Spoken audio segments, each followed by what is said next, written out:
Olá, sejam bem-vindos a mais um vídeo do canal Morte.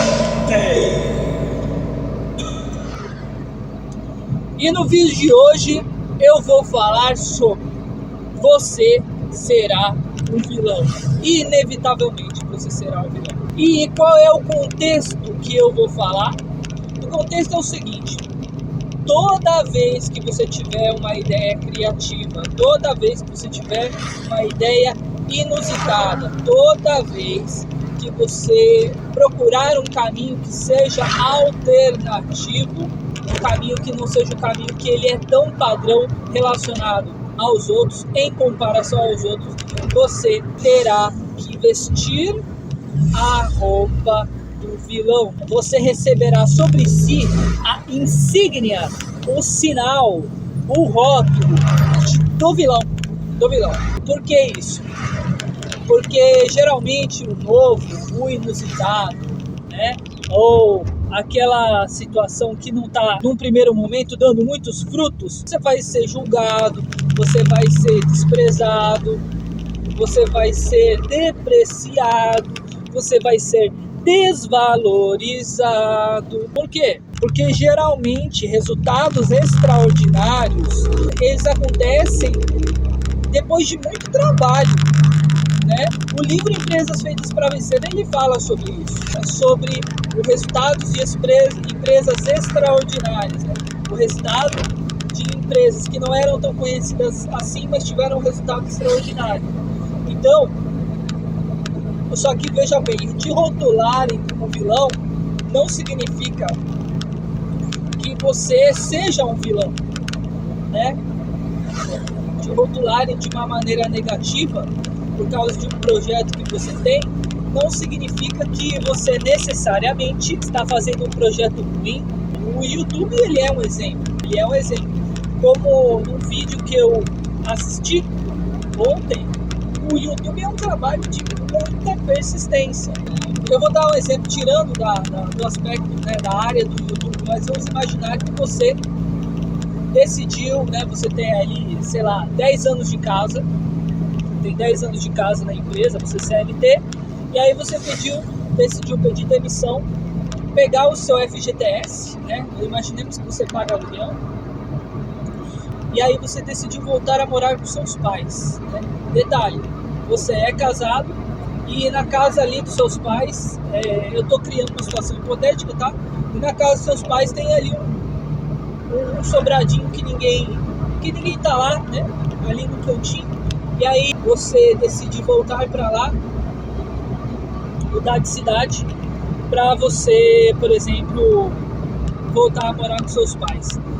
Mas não é porque você não conseguiria tocar a sua vida com o FGTS, até porque você vai receber um bom dinheiro, mas é porque você tem um projeto de estudar para um concurso extremamente concorrido.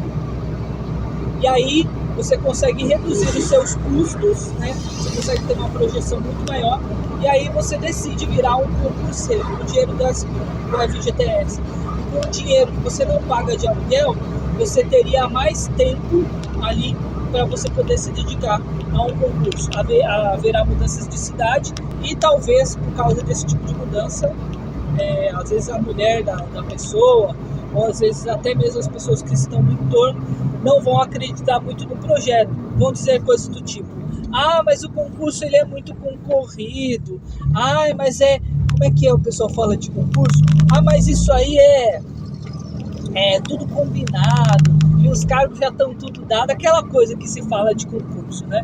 Inclusive tem um livro muito bom, eu nunca li, mas eu li a apostila, que ela foi uma condensação desse livro. É um livro da área de concurso, se chama Como Passar em Provas e Concursos Públicos, do William Douglas. Ele vai passar aqui. É um livro muito bom. Parte dos meus resultados em provas e concursos eu devo a metodologia de estudo desse livro. Muitas metodologias de estudo eu tirei desse livro. Inclusive, é um vídeo que eu vou falar mais para frente sobre metodologias de estudos voltados a provas de concurso. É aquilo que eu sei, né? E aí, nesse exemplo que nós citamos, muito provavelmente as pessoas vão depreciar o camarada.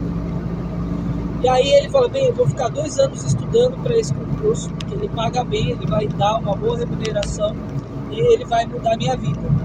Mas nesses 2 anos, talvez muitas pessoas podem falar, ah lá, tá como vagabundo, tá sendo sustentado pelos pais. Mas só quem é concurseiro sabe como é difícil estudar, como é algo difícil de você sentar, ficar ali 8 horas sentado, estudando, 9 horas, né? Meu primo, hoje concursado, ele está num cargo muito alto, né? Ele chegou a ficar 12, 16 horas por dia num concurso, então, estudando, né? Então, tipo assim, a vida de concurseiro não é uma vida fácil. Foi um exemplo que eu disse. Enquanto o concurseiro não está, principalmente se ele está desempregado, ele está com uma reserva de emergência aí para estudar, enquanto o concurseiro ele está como concurseiro, ele é um vilão. Agora, quando ele passa no concurso, sei lá, uma polícia rodoviária da vida, um analista jurídico da vida, aí ele vira o herói do dia para a noite. Ué, mas ele não era o vilão? Ele não era o vilão? Ué, ele tem que continuar sendo vilão, porque agora ele passou no concurso da Polícia Rodoviária Federal, agora ele é o herói? Não, ele tem que ser o vilão. Por favor, se você está falando que ele é o vilão agora, então ele vai ter que continuar sendo vilão mesmo depois da promoção. Então, isso acontece muito. Então, isso acontece também aqui no contexto de YouTube, entende? Isso acontece muito. Então, tipo assim, é perda de tempo você postar vídeo, é perda de tempo você... Mas se você tem um projeto, você sabe, por exemplo, é uma aposta. A aposta que eu tenho no YouTube é essa. Se ele passar a monetizar, o que acontece? Acontece que eu vou ter uma liberdade espacial. Não pretendo falar, pô, ser a principal renda, mas pretendo ser uma renda extra, né? E ó, com todo respeito a outros criadores, né? Mas tem gente que cria conteúdos tão assim desfavoráveis, né, ao crescimento da sociedade, que eu não sei se foi Luther King que falou, mas não me incomoda o barulho dos perversos, mas o silêncio dos bons. Então é mais ou menos assim. Então eu fico pensando, por que eu vou ficar quieto? Por que eu vou ficar quieto? Eu estava até pensando quando eu estava antes de gravar esse vídeo em casa, eu falei, por que eu vou gravar, né? Eu já consegui a minha meta de vídeos aqui, não tenho uma coisa muito relacionada a roteiro. Aí eu falei, não, quer saber, eu vou gravar, porque eu preciso treinar a minha oratória, a minha capacidade de conversar, de me comunicar com vocês. Então o vídeo de hoje é sobre isso. Se você está nessa fase, né, que é uma fase de começo, é uma fase em que aparentemente, né, você não está tendo resultados, né? Por exemplo, você está estudando para um concurso, você não conseguiu ainda aquela aprovação, ou você está ralando pra caramba e parece que você só está patinando, muitas vezes você vai ser um vilão. E aí só quando você conseguir resultados palatáveis, né, aí podem te chamar de herói. Então, o que acontece? Isso acontece com todos nós, né? Só que uma coisa que eu gosto de pensar é o seguinte, é que a sua produção já é o resultado. A sua produção já é o resultado. Então, se a sua produção ela já é o resultado, você não precisa ficar pensando que você só vai ter uma satisfação quando você chegar nesse resultado. Eu vou citar um exemplo meu. Eu estudei por 8 meses para o exame da OAB. 8 meses, né? Eu estudei para a primeira fase. Na primeira fase eu passei raspando, né? Consegui acertar um pouco acima da metade. E eu já tinha ouvido falar que a primeira fase era mais difícil que a segunda fase. E aí quando eu cheguei, passei na primeira, aí eu fui estudar para a segunda. E aí estudei por 8 meses. E no último mês eu trabalhava como MEI, então eu conseguia ter um pouco mais de liberdade. E aí eu fiquei 1 mês sem trabalhar. Falei, vou travar tudo porque eu vou me dedicar integralmente para esse exame. E beleza, cheguei no momento da prova, né? Para quem é da área do direito sabe como é que é. a gente pode fazer a prova do exame da ordem com o VADMECO, que é um livro com as principais legislações, né? E você pode fazer, vir com o VADMECO marcado. Então, tem toda uma pressão no momento da prova da OAB, porque os fiscais, eles veem o VADMECO, eles avaliam, veem se não tem nenhum tipo de anotação que pode ser uma espécie de cola, tudo, né? O VADMECO não pode ter nenhuma anotação e nenhum tipo de anotação que induza uma cola. E toda essa pressão, né? Porque poderia acontecer no momento da prova deles pegarem o VADMECO e daí eles, por exemplo, falar, não, esse aqui não pode porque não tá. Então eu tive dois. Eu estudei com um VADMECO mais antigo que eu usava na faculdade, que tinha um monte de marcação, e só que daí eu fiquei inseguro, e aí eu comprei um outro VADMECO, e todas as marcações que eu fiz no primeiro, né, da primeira fase da OAB, eu utilizei no segundo, com medo de acontecer esse tipo de situação, deles tirarem o VADMECO e eu fazer a prova da OAB sem o VADMECO, que praticamente seria uma decretação da minha reprovação. Então, todo esse tipo de pressão, e tem muita pressão no exame da ordem. E quando eu saí ali, depois de ter feito a prova, eu saí com uma sensação de, caramba, eu fui melhor do que eu imaginava que poderia sair, assim, sabe? Fui melhor do que eu imaginava. Mas eu também tive aquela sensação, será que não é uma certa... E aí eu lembro todo mundo falando na prova, caramba, nossa, você viu como a prova tava difícil, que não sei o que lá. E daí eu fui nessa. E aí quando eu fui conferir o resultado, conferi 8,5 de nota. Caramba, mano, 8,5. Eu não tinha feito cursinho, na época eu consegui umas aulas de um cursinho da Damásio pela internet de constitucional.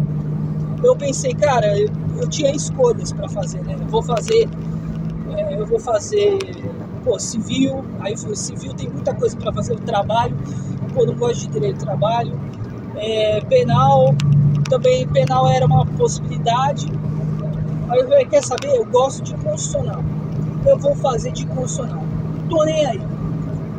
E aí, por sorte, não sei, uns dirão sorte, outros dirão que foi Deus, eu consegui uma série de vídeos no YouTube sobre de cursinho, voltar de um cursinho da Damásio para o exame da OAB. Eu falei, caramba!